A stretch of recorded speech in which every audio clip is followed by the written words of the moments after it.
میری بہن، اگر آپ اس بے حیائی کے دور میں بھی حجاب اور پردہ کرتی ہیں تو آپ کو حجاب کرنا اور پردہ کرنا بے حد مبارک ہو۔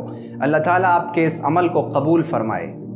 لیکن اگر خدا نخواستہ آپ حجاب نہیں کرتی ہیں، آپ پردہ نہیں کرتی ہیں، تو آپ مجھے بتائیں کہ آپ پردہ کیوں نہیں کرتی ہیں؟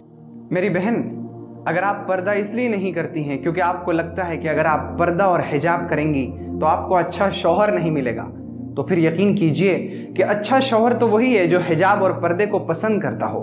اور شوہر کا ملنا تو ایک رزق ہے، اور رزق یعنی روزی جس کی ہوتی ہے اس کو مل کر رہتی ہے، اسے آپ کو ملنے سے کوئی روک نہیں سکتا۔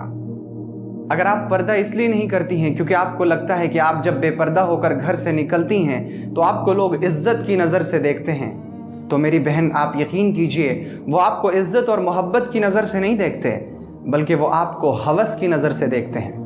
اور حجاب اور پردہ تو وہ خوبصورت اور حسین چیز ہے جو عورت کو عام دستیاب ہونے والی چیز سے اٹھا کر ملکہ بنا دیتا ہے۔ اگر آپ پردہ اس لیے نہیں کرتی کیونکہ آپ کو لگتا ہے کہ پردہ قید ہے اور بے پردگی آزادی ہے، تو آپ یقین کیجئے کہ جن لوگوں نے آپ کو یہ بتایا ہے کہ پردہ آزادی ہے، وہ دراصل آپ کو گھر سے باہر نکال کر آپ تک پہنچنے کی آزادی چاہتے ہیں۔ وہ آپ کی آزادی نہیں چاہتے، وہ آپ کے خیر خواہ نہیں ہیں، بلکہ وہ آپ تک پہنچنے کی آزادی چاہتے ہیں۔ اگر آپ پردہ اس لیے نہیں کرتی کیونکہ آپ کو لگتا ہے کہ پردہ کرنے کی وجہ سے آپ کا حسن و جمال چھپ جاتا ہے، لوگ آپ کو دیکھ نہیں پاتے، اور جب آپ بے پردہ ہو کر گھر سے باہر نکلیں گی تو لوگ آپ کے حسن و جمال کو دیکھیں گے، آپ کی تعریفیں کریں گے، تو پھر یقین کیجئے کہ یہ تو کوئی اچھی بات نہیں کہ آپ کو ہر عام آدمی دیکھتا رہے، بلکہ آپ کی قیمت، اہمیت اور آپ کا حسن و جمال تو اس میں ہے کہ آپ کو ہر کوئی نہ دیکھے بلکہ کوئی خاص دیکھے۔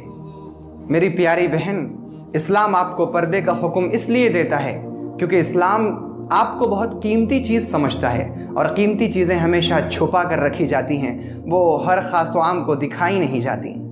اور آپ کو تو معلوم ہے کہ نبی پاک صلی اللہ علیہ وآلہ وسلم نے فرمایا ہے کہ بہت سی عورتیں جو کپڑے پہن کر بھی ننگی رہتی ہیں، اور وہ اس طرح کہ ان کا کپڑا اس قدر باریک ہوتا ہے کہ بدن اس سے نظر آتا ہے، یا پھر وہ کپڑا اس قدر چھوٹا ہوتا ہے کہ وہ پورے بدن کو ڈھانک بھی نہیں سکتا۔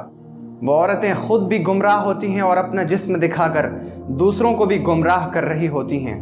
ایسی عورتیں جنت میں کبھی داخل نہیں ہوں گی اور نہ ہی جنت کی خوشبو پا سکیں گی۔ میری بہن، کیا آپ کو جنت میں جانے کی خواہش نہیں ہے؟ کیا آپ جنت کی خوشبو پسند نہیں کرتی؟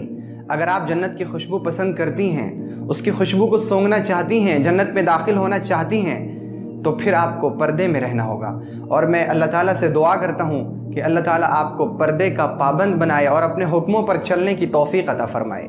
اور آپ اپنی زندگی کا 2 منٹ خرچ کیجئے اور سوچئے کہ کل جب قیامت کے دن اللہ تعالیٰ آپ سے پوچھیں گے کہ اے میری بندی، یہ جسم جو میں نے تجھے دیا تھا یہ میری امانت تھی، اور میں نے اسے تجھے چھپانے کا حکم دیا تھا، تم نے اسے کیوں نہیں چھپایا؟ تو آپ اللہ تعالیٰ کو اس وقت کیا جواب دیجیے گا؟ کیا اللہ تعالیٰ کے سامنے اس وقت آپ کا یہ بہانہ کام آئے گا کہ اے اللہ، میں پردہ اس لیے نہیں کرتی تھی کیونکہ یہ میری مجبوری تھی، میرے خاندان میں پردے کا رواج نہیں تھا، ہمارے خاندان کے لوگ ایسے تھے اور ویسے تھے، اس لیے میں پردہ نہیں کر سکی؟ کیا آپ اللہ کو یہ جواب دے کر چھٹکارا حاصل کر لیجئے گا؟ کیا آپ کو خاندانی رواج اور نفس کی مجبوریاں قبر اور جہنم کے عذاب سے بچا سکیں گی؟ کیا آپ کے پاس کوئی ایسا بہانہ ہے جس کی وجہ سے آپ اللہ کے یہاں چھٹکارا حاصل کر لیں؟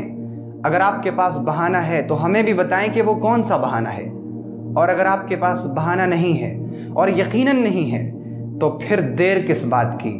اٹھ کھڑی ہوئیے، آج سے ہی عزم کیجئے، بلکہ ابھی سے آپ عزم کیجئے کہ آپ اب کے بعد سے گھر سے بے پردہ ہو کر نہیں نکلیں گی، اور اب آپ شرعی حجاب کی پابند رہیں گی۔ میری بہن، آپ کو تو معلوم ہے کہ قیامت کے دن عورتوں کی 2 صفیں ہوں گی۔ ایک صف وہ ہوگی جس میں سیدہ فاطمۃ الزہرا ہوں گی، حضرت عائشہ صدیقہ ہوں گی، امت کی مائیں ہوں گی، صحابیات عورتیں ہوں گی، ہاجرہ، آسیہ اور مریم رضی اللہ عنہن ہوں گی، اور دوسری صف میں بے حیا عورتیں ہوں گی۔ آپ کس صف میں رہنا پسند کرتی ہیں؟ کیا آپ کو پسند نہیں کہ آپ حضرت عائشہ صدیقہ اور سیدہ فاطمۃ الزہرا کی صف میں کھڑی ہوں؟ کیا آپ کو پسند نہیں کہ آپ جنتی عورتوں کی صف میں کھڑی ہوں؟ اگر آپ کو پسند ہے اور یقیناً پسند ہے